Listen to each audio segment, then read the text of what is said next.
সন্তানের হক সম্পর্কে আপনাদের সামনে আলোকপাত রাখবো। আল্লাহ যেন আমাকে তৌফিক দান করে, বলি আল্লাহুম্মা আমিন।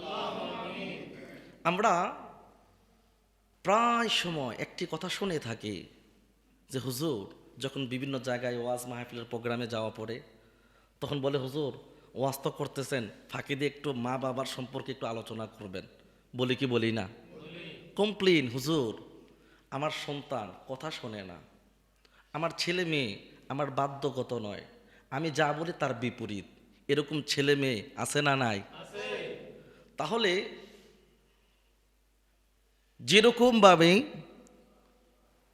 আপনি আপনার সন্তানের কাছ থেকে, আপনি বাবা হয়ে মা হয়ে তাদের কাছ থেকে হক পাওনা রয়েছেন, ঠিক তদ্রূপ আপনার ছেলে এবং মেয়ে, আপনি মায়ের কাছে বাবার কাছে আপনার কাছ থেকে হক পাওনা আছে না নাই?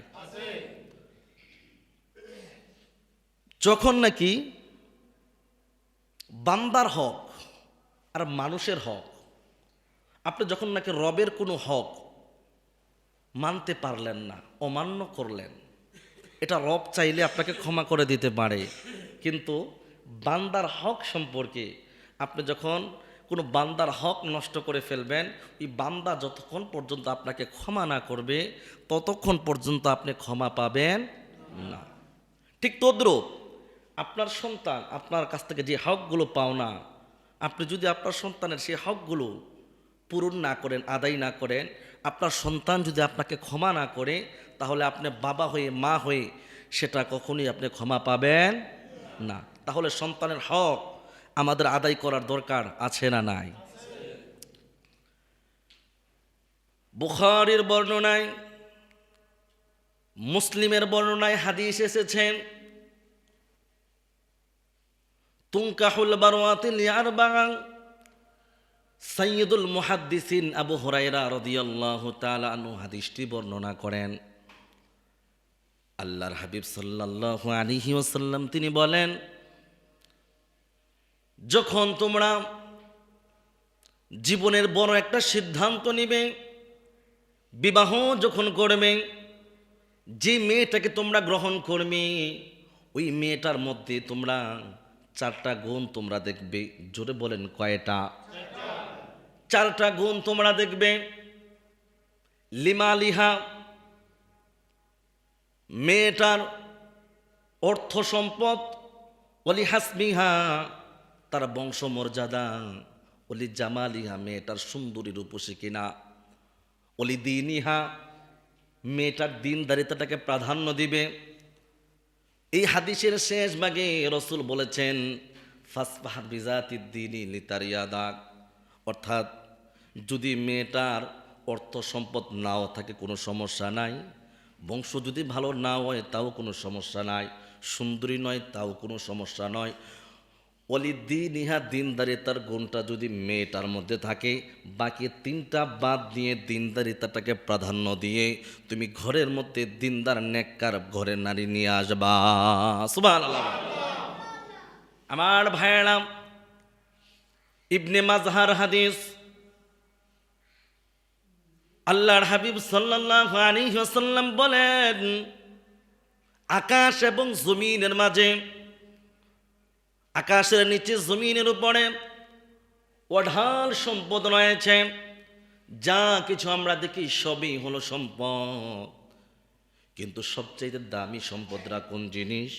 নবী বলেন সবচাইতে দামি সম্পদ হলো একজন নেককার নারী। সুবহানাল্লাহ। আমার ভাইয়েরা, বন্ধুরা,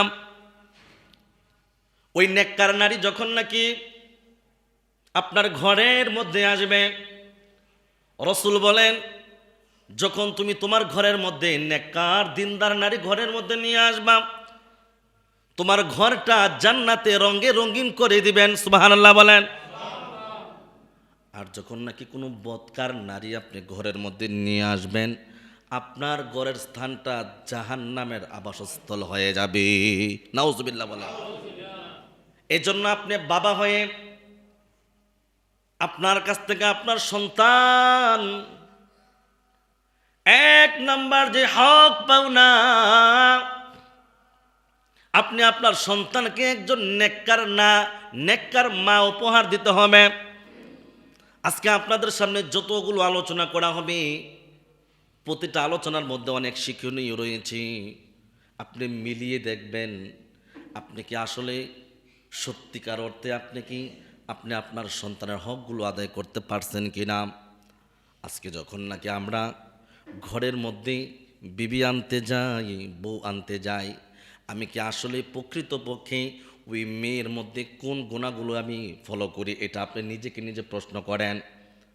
আমরা তো এরকম হয়ে গিয়েছি বলে ভাই, যত সমস্যা হোক না কেন, মেয়েটার মধ্যে যদি সুন্দরিতা থাকে,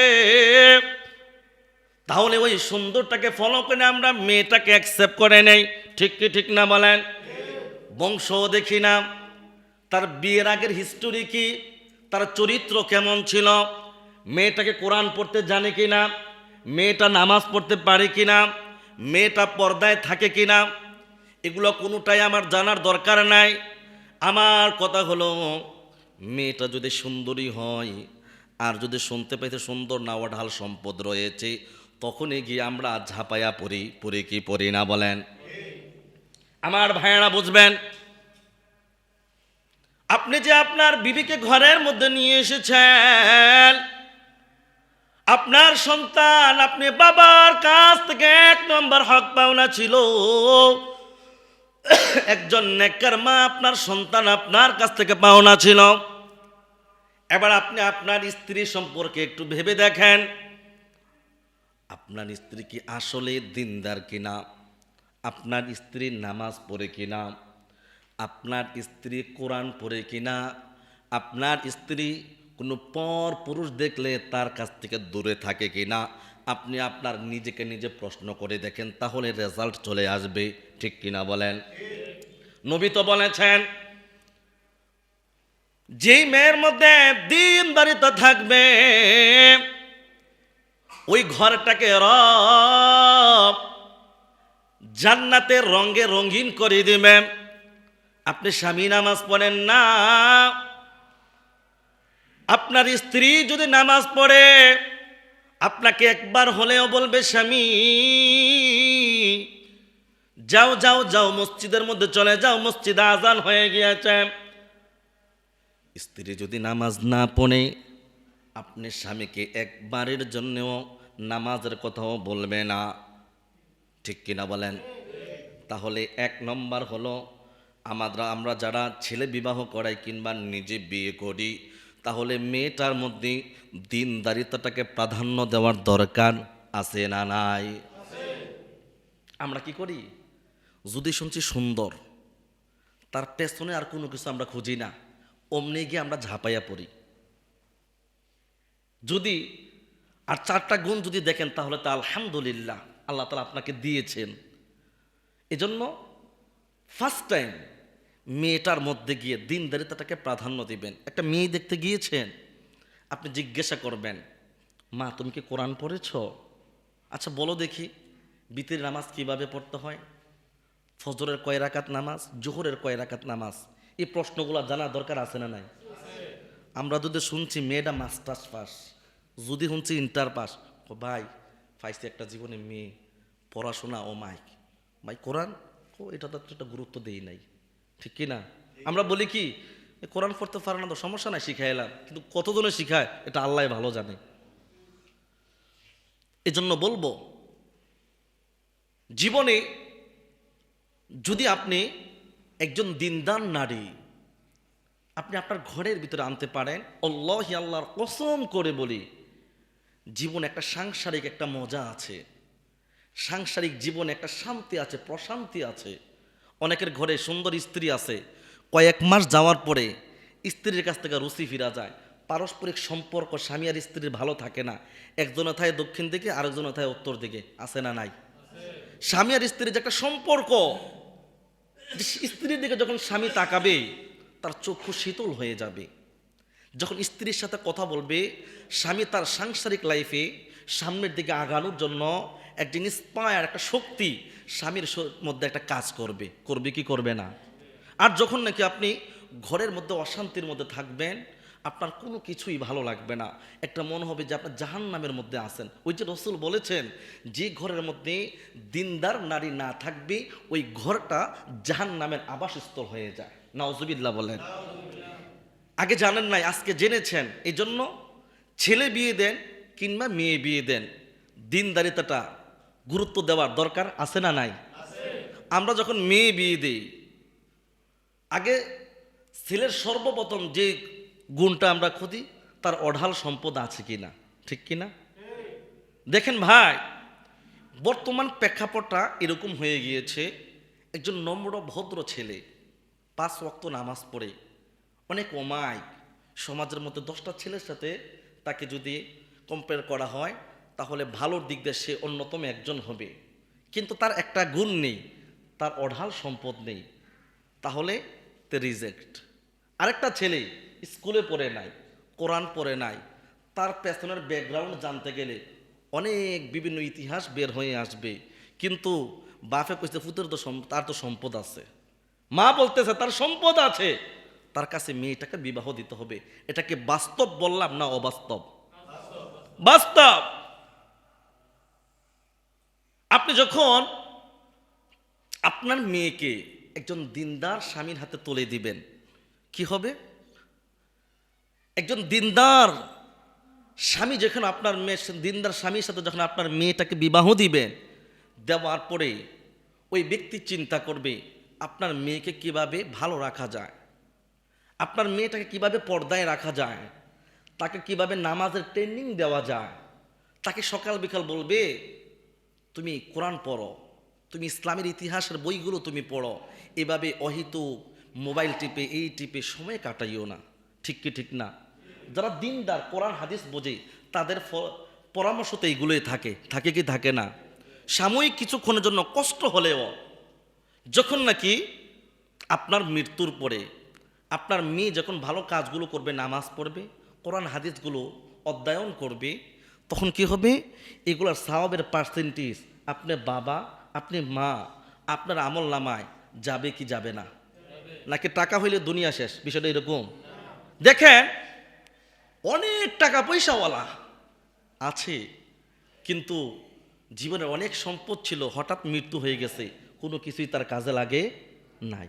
তবে আপনি যখন দুনিয়ার মধ্যে একজন নেককার সন্তান, নেককার ছেলে দুনিয়ার মধ্যে রেখে যাবেন মৃত্যুর পরেও, অর্থাৎ এই সন্তান দুনিয়াতে যত ভালো কাজ করবে, এই প্রতিটা ভালো কাজের সওয়াবের একটা পার্সেন্টেজ রব আপনার আমল নামায় দিয়ে দিবে। সুবহানাল্লাহ বলেন। আমার ভাইয়েরা, একজন সন্তান বাবার কাছে 1 নম্বর হক পাওনা হলো বাবা তার সন্তানকে, বাবা তার ছেলে মেয়েকে একজন দিনদার নেককার মা গিফট করবে, এটা হলো বাবার দায়িত্ব। 2 নম্বর দায়িত্ব হলো সন্তান যখন আপনাকে দান করা হবে, সন্তান পাওয়ার পরে শুকরিয়া করতে হবে কার? পয়গম্বর হযরতে ইব্রাহিম আলাইহিস সালাতু ওয়াস সালাম 86 বছর কিংবা 90 বছর বয়সে সন্তানের সুসংবাদ শুনেছেন, বৃদ্ধা অবস্থায় সন্তান লাভ করেছেন। তিনি যখন সন্তান লাভ করতে পারেন নাই, সন্তান তিনি কার কাছে চেয়েছেন? আল্লাহর কাছে বলেছেন, রব্বি হাবলি মিনাস সলিহিন, আল্লাহ গো তুমি আমাকে একজন নেককার সন্তান তুমি আমাকে দান করো। এখান থেকে শিক্ষা কি? আমরা যখন সন্তান চাইব রবের কাছে বলতে হবে, ইয়া রব তুমি আমাকে একজন দিনদার নেককার ধৈর্যশীল সন্তান, ছেলে দাও মেয়ে দাও, যেটাই দাও না কেন তুমি আমাকে দিনদার নেককার সন্তান দিবা। বলতে হবে কি হবে না বলেন? হযরত ইব্রাহিম আলাইহিস সালাতু ওয়াস সালাম যখন নাকি এই দোয়া করলেন, আল্লাহ রাব্বুল আলামিন আয়াতে কারিমা নাযিল করে দিলেন, সুসংবাদ জানায় দিলেন। আল্লাহ বলেন, ফাবাশশারনাহু বিগুলামিন হালিম।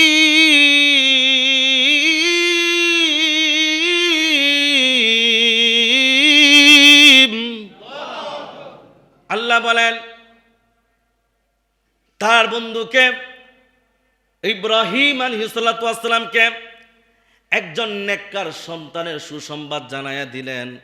সন্তান পাওয়ার পরে তিনি রবের নিকটে দোয়া করলেন, শুকরিয়া আদায় করলেন এইভাবে। রব আয়াতে কারিমা নাযিল করে দিলেন, তিনি বলেন আলহামদুলিল্লাহিল্লাযী ওয়াহাবানি আলাল কিবারি ইসমাঈল ওয়া ইসহাক ইন্না রাব্বি লাসামিউদ দুআ। আগে রব, ইয়া রব, তোমার কাছে শুকরিয়া, তোমার কাছে শুকর, তুমি রব আমাকে বৃদ্ধা অবস্থায় ইসমাঈল এবং ইসহাক নামক নিয়ামত দিয়েছ। এজন্য সন্তান পাওয়ার পরে শুকরিয়া করতে হবে কার? এই কারণেই আপনাকে শুকরিয়া আদায় করতে হবে।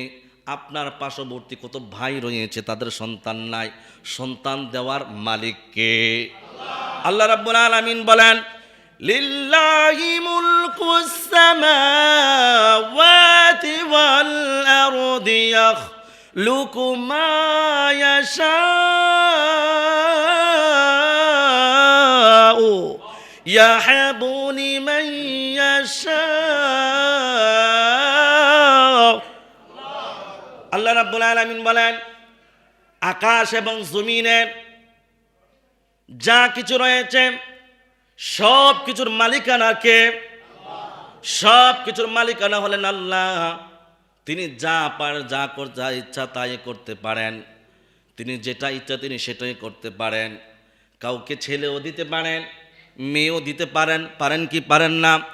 রব বলেন আমি যাকে ইচ্ছা করি ছেলে দান করি, আমি যাকে ইচ্ছা করি মেয়ে দান করি, আমি যাকে ইচ্ছা করি ছেলেও দিই মেয়েও দেয়। আমি রব আবার যাকে ইচ্ছা করি ছেলেও দিই না মেয়েও দিই না, বান্দা অবস্থায় রেখে দেই। ঠিক কিনা বলেন? এজন্য আমার ভাইয়েরা সন্তান পাইতে হলে চাইতে হবে কার কাছে? নাকি মাজারের কাছে চাওয়া যাবে নাকি বলেন? কোনো বাবার কাছে, কোনো পীর সাহেবের কাছে? কিন্তু আমাদের সমাজের এক শ্রেণীর বোকা মানুষ রয়েছে, তারা বিভিন্ন মাজারে গিয়ে ছেলে চায়। তারা মান্যত করে আমার যদি আল্লাহ একটা ছেলে দেয়, সিলেট শাহজালাল শাহফরানকে একটা ছাগল দেয়াম। এরকম লোক আছে না নাই বলেন? মান্যত করতে হবে মসজিদে, মান্যত করতে হবে আল্লাহর নামে। কার নামে বলেন? আমার ভাইয়েরা বন্ধুরা, আপনার সন্তান নাই, গভীর রজনীর মধ্যে দুনিয়ার সমস্ত মানুষগুলো ঘুমের ঘরে অচেতন থাকবে। আপনি একজন ব্যক্তি ঘুম থেকে ওঠে ওযু করে রবের কুদরতি পায়ে সিজদার মধ্যে পড়ে যাইবেন। আপনার যা প্রয়োজন লাগে, ছেলে দরকার রবের কাছে চান, মেয়ের দরকার রবের কাছে আপনি চান।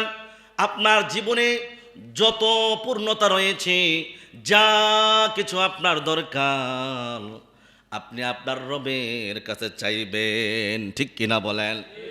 আমার ভাইয়েরা বন্ধুরা, আমাদের নেচার হলো আমরা আল্লাহর কাছ থেকে চাইতে রাজি না। ঠিক কিনা বলেন?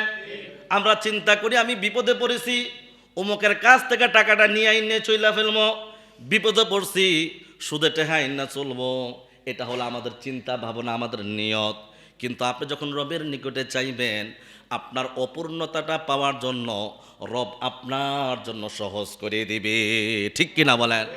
আমার রবের কাছে কোনো কিছুর অভাব আছে নাকি বলেন? রব আমাদেরকে যা চাইব তার চাইতে বেশি দিতে পারে কি পারে না বলেন? দুনিয়ার মানুষের কাছে চাইলে একবার দুইবার তিনবারের বেলা দুনিয়ার মানুষগুলো বিরক্তি হয়ে যায়। আমার রব বলে এ দুনিয়ার মানুষেরা রে, আমার কোন বান্দা যখন আমি রবের নিকটে না চাই, আমি আমার ওই বান্দার উপরে বেজার হয়ে যাই। আল্লাহু আকবার বলেন। আল্লাহ বলে বান্দা তোর যা কিছু প্রয়োজন আমি রবের নিকটে চা, বিপদে পড়ছস আমি রবের নিকটে সাহায্য চা, বান্দারে তোর সকল মুশকিল আহসান আমি করে দেব। সুবহানাল্লাহ বলেন। আমার ভাইয়েরা বন্ধুরা, 2 নম্বর গুণ হলো, 2 নম্বর হক, আপনি যখন আপনার সন্তানের জন্য সন্তান পাওয়ার পরে শুকরিয়া করতে হবে। কিন্তু আমাদের সমাজের শুকরিয়াটা একটু অন্যরকম। ফেসবুকের মধ্যে দেখি এক বেটা সন্তান লাভ করছে, ওয়াও আমি একটা ছেলের মালিক হয়েছি, আমাকে একটা ছেলে হয়েছে। এরকম লোক আছে না নাই? ওয়াও, ছেলে হয়েছে এটা বলো ওয়াও, কি কই তৈব, আলহামদুলিল্লাহ বলতে হবে কি হবে না বলেন? একবার আমার মনে আছে আমার লাইফে, একবার এই মসজিদের মধ্যে ইমামতি করার অবস্থায় শুরুতেই, তা আমার মসজিদের খুব গুরুত্বপূর্ণ সভাপতি সেক্রেটারি এরকম দায়িত্বরত একজন ব্যক্তি আমাকে বলতেছে, হুজুর তাড়াতাড়ি আসেন। সভাপতি সাহেব ফোন দিচ্ছে, তাড়াহুড়া কইরা সব বাদ দিয়ে তাড়াতাড়ি গেছে, সভাপতি তো মসজিদের। গেলাম, তো হুজুর মিষ্টি কেন? আমি কি ব্যাপার ভাই? আপনার ভাতিজা হয়েছে।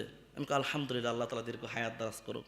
হুজুর মিষ্টি খেলে চলবে না, আপনাকে আজান দিতে হবে। কি দিতে হবে? আজান দিতে হবে। আমি বললাম কি বলেন ভাই, আপনার ছেলে যে আপনার আজানটা দিয়ে লাইলে পারতেন।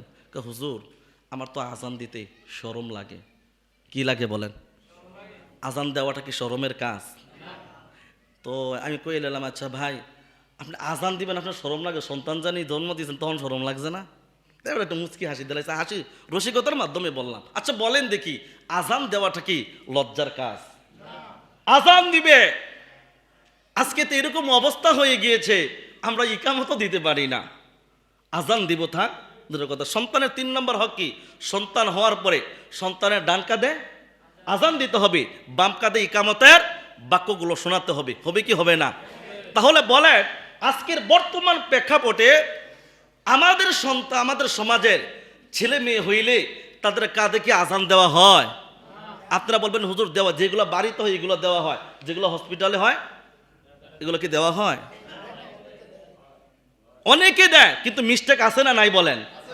তাহলে আপনার সন্তান আপনার কাছ থেকে পাওনা ছিল তার জন্মের পরে তার ডান কাঁধে আজান দিবে, বাম কাঁধে ইকামতের বাক্যগুলো তাকে শোনাতে হবে।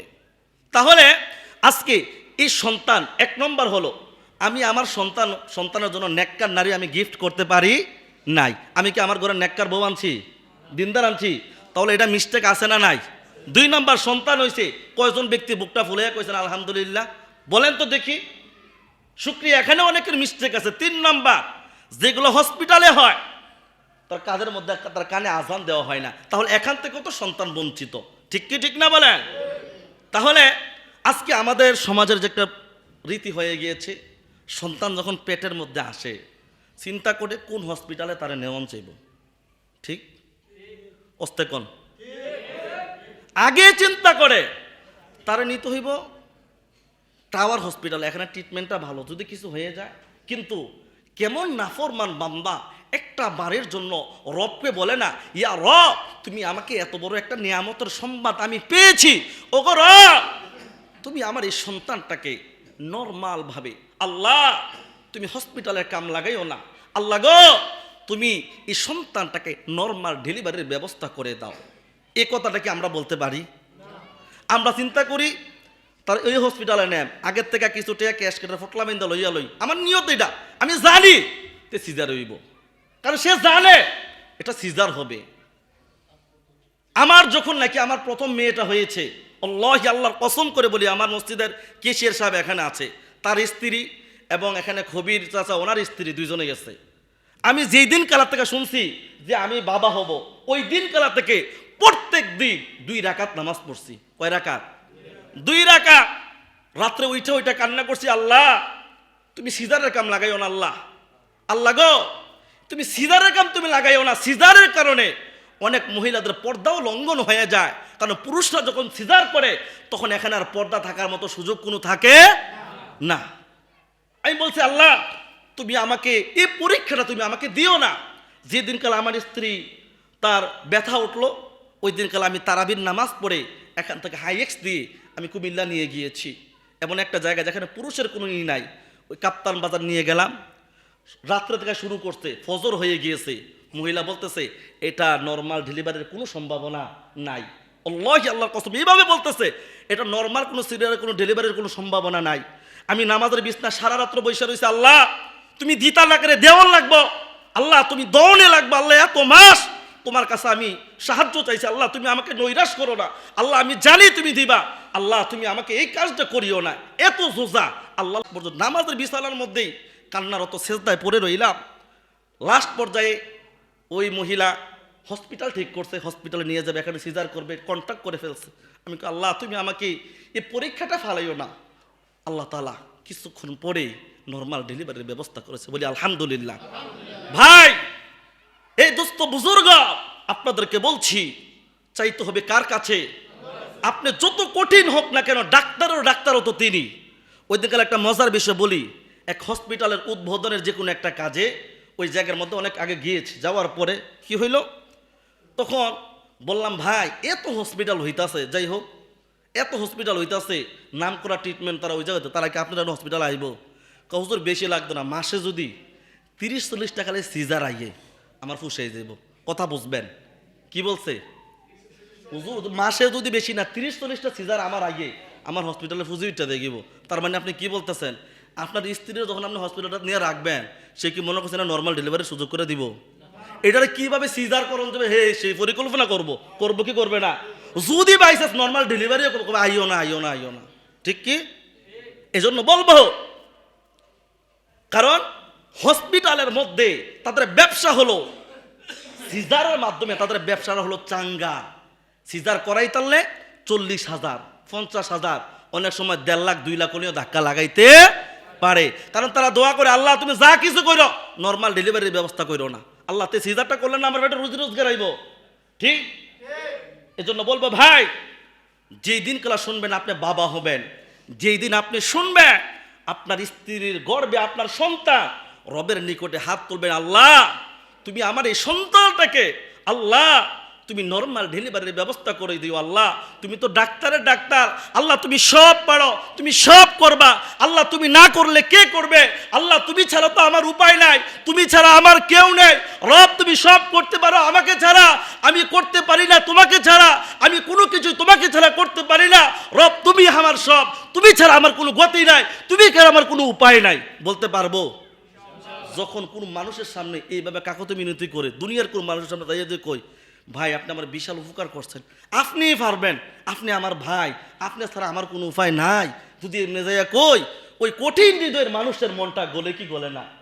আর রব তো বলে, এ দুনিয়ার মানুষ শোনো শোনো শোনো শোনো, তুমি যখন নাকি তোমার দুনিয়ার কোন মায়ের কাছে যখন হাজারো অপরাধ করে সন্তান তার মায়ের কাছে পায়ের কদমে যে বলে, মা আমি তো ভুল করেছি, অন্যায় করছি, মা তুমি আমাকে মাফ করো, মা আমার এই জিনিসটা দরকার, তুমি আমাকে দাও। আমার রব বলে, বান্দা শোনো, তোমার মায়ের চাইতে কোটি কোটি গুণ দয়া আমি রবের বেশি। সুবহানাল্লাহ বলেন। তাহলে মায়ের চাইতে যদি কোটি কোটি গুণ দয়া যদি বেশি আমার রবের হয়ে থাকে, তাহলে তো আমি বিশ্বাস করি আমার রব আমাকে আমার উপকার করবেই করবে, করবেই করবে, করবেই করবে, ঠিক কিনা বলেন?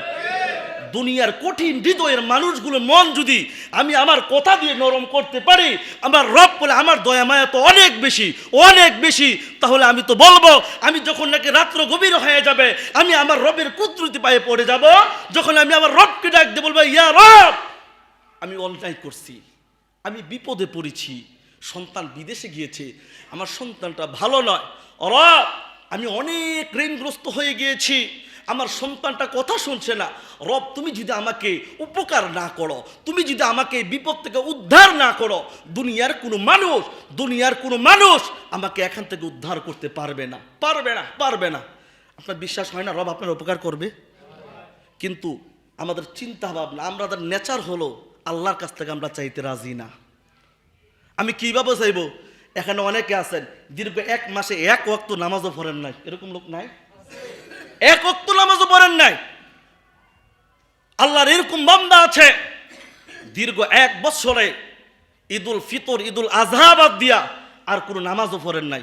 এরকম লোক আছে না নাই? সমাজে এরকম লোকও আছে, তার আত্মীয় স্বজনের ভিতরে একজন মরছে, কোন রকমে গিয়া জোহরটা বাদ দিয়া জানাজাটা গিয়া ধরছে, সে শুধু জানাজার নামাজে পড়ে, সে ফরজ নামাজ পড়ে না। এরকম লোক নাই? বছরে কয়েকবার বেয়াই আইছে, বেয়াই নামাজি, এবারে তো বেনামাজি, বেয়াই করছে চলেন বেয়াই নামাজটা পড়ে আসি, এখন বাধ্য হইয়া চিপাই পড়া মসজিদে এসে নামাজ পড়ছে, আর কোনোদিন নামাজ পড়ে নাই। এরকম লোক নাই? তাহলে তুমি কিভাবে বলছো? তুমি তো রবের কাছে চাবা কোথায় থেকে? তুমি তো নামাজই পড়ো না, তুমি তো তোমার রবকে সেজদাই করতে পারো না, তুমি তো তোমার রবকে রাজি করতে পারো না, তাহলে তুমি কিভাবে তোমার রবের কাছ থেকে তুমি আশা করতে পারো? আমি বলবো ভাই, এরপরেও নামাজ পড়েন না, আপনি যদি আপনার রবকে ডাক দেন, আপনার রব আপনার ডাকে সাড়া দিবে, দিবে, দিবে, দিবে, ঠিক কিনা? এজন্য প্রিয় সম্মানিত সুধী, আপনাদের কাছে আজকে একটা জিনিস মনে রাখবেন, সন্তান যখন পেটে আসবে, সাহায্য সহযোগিতা কার কাছে চাবো? আল্লাহর কাছ থেকে চাইব, অগ্রিম নিয়ত করব না। টাওয়ার হসপিটালে নেন, জেনারেলে নেন, মুক্তির বাইজে নেন, অগ্রিম নিয়ত করবেন না। মাঝে মাঝে মিস্টেক হতে পারে। 2018 সালের একটি ঘটনা, ব্যারিস্টার সুমন, তিনি যেমনই হোক না কোনো মানুষ, তিনি একটা প্রতিবেদনে তিনি বলেছিলেন বাংলাদেশের মধ্যে অপ্রয়োজনীয় সিজার হয়েছে প্রায় 70%। কত পার্সেন্ট? অপ্রয়োজনীয় সিজার। আর 30% মিস্টেক হতেই পারে, 30% হয়েছে, কিন্তু আর 70% সিজার শুধু অপ্রয়োজনীয়, অর্থাৎ সিজারের দরকার ছিল না, এমনি সিজার হয়ে গিয়েছে। সিজার করালে কি হয়? সিজার করালে মা অধিক সন্তানের ক্ষমতা হারিয়ে ফেলে। অধিক সন্তানের ক্ষমতা কি করে ফেলে? হারিয়ে ফেলে। অনেক সময় এরকম হইতে পারে না, আপনার স্ত্রীর ঘরে আপনার 3 মাস হয়েছে, 4 মাস হয়েছে, বাবু হয়েছে, আবার 4র্থ মাসে গিয়ে আপনার বাচ্চার 3 মাস বয়সে, 4 মাস বয়স হয়েছে, এমন সময় আপনার স্ত্রী প্রেগনেন্ট, এরকম হইতে পারে না? তাহলে ওই সময় ডাক্তারের কাছে গেলে কি বলে? ডাক্তার সামনে বাবু নেওয়ান যেত না, তার রিক্সে আছে, তার ফ্যাট বড় হলে ফ্যাটের সিলিমিলি ফাইটেও যেতে পারে, বলে কি বলে না? তাহলে আপনি যখন আপনার স্ত্রী শুধু অধিক সন্তানের ক্ষমতাই হারিয়ে ফেলে না, আপনার স্ত্রী তার গোটা জীবনটা সে রোগান্বিত হয়ে যায়, রোগে আক্রান্ত হয়ে যায়। আপনি বিশ্বাস করেন, আপনি আপনার স্ত্রীর সন্তান হয়েছে 3টা হোক 4টা হোক, আপনার স্ত্রীর এখন সন্তান হয় না, মিনিমাম 20 বছর হয়েছে, আপনি আপনার বিবিকে প্রশ্ন করেন, বিবি তোমার মাজায় কি এখনো ব্যথা আছে? বিবি বলবে হ্যাঁ অবশ্যই আমার মাজায় এখনো ব্যথা রয়েছে, অবশ্যই আমার সে সেলাইয়ের দাগগুলো এখনো আমাকে টানে, আমার পেটের মধ্যে এখনো সেই ব্যথা অনুভব হয়। ঠিক কি ঠিক না বলেন? তাহলে শুধু এটাই নয়, আপনি যখন আপনার সন্তান যখন নর্মাল ডেলিভারি হবে, আপনাকে 5টা রোগ থেকে নর্মাল ডেলিভারির মাধ্যমে ওই সন্তানকে হেফাজত করবে। শুধু নর্মাল ডেলিভারি হলে কয়টা রোগ? ডায়রিয়া, নিউমোনিয়া, মেনিনজাইটিস, শ্বাসতন্ত্রের প্রবাহ, কান পাকা, এই সমস্ত রোগগুলো থেকে নর্মাল ডেলিভারি হলে, এটা হচ্ছে মেডিকেল সায়েন্স বলেছেন, এগুলো থেকে তাকে কি করবেন? বাঁচিয়ে রাখবে। সুবহানাল্লাহ বলি। যখন মায়ের জরায়ু দিয়ে যখন সন্তানটা জন্মগ্রহণ করেন, তখন এই আসার সময় কিছু ব্যাকটেরিয়া লাগে, লাগার কারণে ওই সন্তানটা ভয়ঙ্কর জটিল কঠিন রোগের ক্ষমতা প্রতিরোধ করতে পারে। সুবহানাল্লাহ বলেন। আর যখন নাকি সন্তানটাকে পেট কেটে বের করা হয়, তখন সেই ব্যাকটেরিয়াগুলো তার শরীরের মধ্যে স্পর্শ হয় না। এই জন্য বলবো, টিয়ার পাওয়ার তো অনেকেরই থাকতে পারে। এই যে আপনার সন্তান যখন নর্মাল ডেলিভারিতে হবে, এটা কতটা বড় একটা উপকার। আপনার স্ত্রী পরের দিন হাঁটতে পারবে, পরের দিন আবার স্বাভাবিক অবস্থায় থাকতে পারবে। আর যখন নাকি সিজার হয়ে যায়, তখন দেখবেন কয়েক মাস যাবত আপনার স্ত্রী সারা জীবন তো অসুস্থ থাকে, তারপরেও কয়েক মাস যাবত সে ভীষণ অসুস্থতার মধ্যে ভোগে, তার সাথে 3-4 জন লোক প্রয়োজন হয়। ঠিক কিনা বলেন? এজন্য বলবো প্রিয় ভাই, আমি যুবক ভাইদেরকে বলছি, আমি আমার পর্দার নিচে মা বোনদেরকে বলছি, মা আপনার পেটে যখন সন্তান আসবে, আপনি আপনার রবের নিকটে বলবেন, ইয়া রব তুমি আমাকে সিজারের কাম লাগাইও না, আল্লাহ তুমি আমাকে নর্মাল ডেলিভারির ব্যবস্থা করে দিবে। আপনি দাদা, আপনি সংসারের বড় ভাই, আপনি পরিবারের অন্যতম একজন গুরুত্বপূর্ণ পার্সন, যে থাকেন না কেন, আপনার পরিবারের একজন গর্ভবতী হবে, আপনি রবের নিকটে দোয়া করবেন নর্মাল ডেলিভারির জন্য। পারবেন তো? ইনশাল্লাহ বলেন, আরো জোরে বলেন ইনশাল্লাহ। এরপরে এটা কয় নম্বর? 3 নম্বর হলো সন্তান জন্মের পরে ডান কাঁধে আজান দিবেন, বাম কাঁধে ইকামতের বাক্যগুলো শোনাবেন। আমাদের সমাজ আর একটা কথা বলে, মেয়ে হলে কাঁধের মধ্যে আজান দিতে হবে না, বলে কি বলে না? এটা অনেক হয়তো বা জানেন না। আমি অনেক এলাকায় শুনেছি, আমাদেরকে প্রশ্ন করতে, হুজুর মেয়ের কানে কি ডান কাঁধে আজান দেওয়া যায়? বলি মেয়ের কাঁধে অবশ্যই দিবেন, ছেলে হোক মেয়ে হোক, ডান কাঁধে আজান দিবেন, বাম কাঁধে ইকামতের বাক্যগুলো শোনাবেন, বলি ইনশাআল্লাহ। এরপরে 7ম দিনে তার আকিকা দিবেন। 7ম দিনে মাথা মণ্ডিত করবেন, মাথা মণ্ডিত করে চুলগুলো আলাদা করে, চুল পরিমাণ রৌপ্য কিংবা সোনা যেটাই পারেন আপনার তৌফিক অনুযায়ী এটার ওজন করে সাদকা দিয়ে দিবেন। পারবেন তো ইনশাল্লাহ? এরপরে 7ম দিনে আকিকা দিবেন, পারবেন? মেয়ে হলে 2টা ছাগল, আর মেয়ে হলে 1টা ছাগল, ছেলে হলে 2টা ছাগল। সামর্থ্য নাই, কোনো সমস্যা নাই, হুজুর আমার 2টা ছাগল দেওয়ার আকিকা দেওয়ার মতো আমার সম্ভব নয়, আমার সামর্থ্য নয়, একটাই দেন, তবে 7ম দিনে দেন। পারবেন ইনশাল্লাহ? এরপরে 7ম দিনে সন্তানের জন্য ইসলামিক নাম রাখবেন। পারবেন? কিন্তু আমাদের সমাজে নামগুলো পর্যন্ত সুন্দর করে রাখতে পারি না, আছে না নাই? ইসলামিক নামের বড় অভাব। আপনার ছেলে হয়েছে, মেয়ে হয়েছে, আপনার পরিবার ইসলামিক মানুষ, যদি আপনার মনে হয় আপনার ইমাম সাহেবের কাছে গেলে ভালো একটা নাম পাওয়া যাবে, আপনি ইমামের সাথে সাক্ষাৎ করলেন, লস আছে কোনো? কিন্তু আমাদের সমাজ রাখে এই চুমকি, জোনাকি, ফিঙ্কি, এরকম নাম আমাদের সমাজে আছে না? না, মন্টু, বল্টু, সোল্টু আদর করে এরকম নাম আছে না? নাই। এই যে মনে করেন এই নামগুলো হাসরের ময়দানে, আপনার সন্তান তো ছোট ছিল, সে তো তার নামটা রাখতে পারে নাই। আপনি বাবা হয়ে যদি তার এই নামটা ইসলামিক নাম থেকে তাকে বঞ্চিত করে, আপনি বাবা হয়ে আপনাকে আল্লাহর কাছে আসামির কাঠগড়ায় দাঁড়াতে হবে। আল্লাহ বলেন ওই দিনকার সন্তানের যদি কোনো একটা হক আপনি নষ্ট করেন, আপনার সন্তান আপনার জন্য মামলা দায়ের করবে। বিশ্বাস করেন? এটা আমার কথা না, আল্লাহ কইতাছে ربنا أرنا الذين أضلانا من الجن والإنس نجعلهما تحت أقدامنا ليكونا من الأسفلين। হাশরের ময়দানে যখন নাকি সন্তানগুলোকে জাহান্নামের মধ্যে ফালানো হবে, ওই দিন সন্তান রবকে ডাক দিয়ে বলবে, ইয়া রব, আমি যে জাহান্নামের মধ্যে তুমি যে আমাকে দিলাম, এই জাহান্নামে দেওয়ার মধ্যে কার কার হাত আছে? আল্লাহ তখন কইবে, তোর মারও আছে, তোর বাপেরও আছে। বলে কি? বলো তোর মা তো তোর ভালো নাম রাখে নাই, তোর বাবা তোকে ইসলামের শিক্ষায় তো শিক্ষিত করে নাই, তোর নেতা তোর জাহান্নামের রাস্তায় লইয়া গেছে, আছে না নাই? তখন বলবে আল্লাহ, তাহলে আমি একা একা জাহান্নামে যাব না।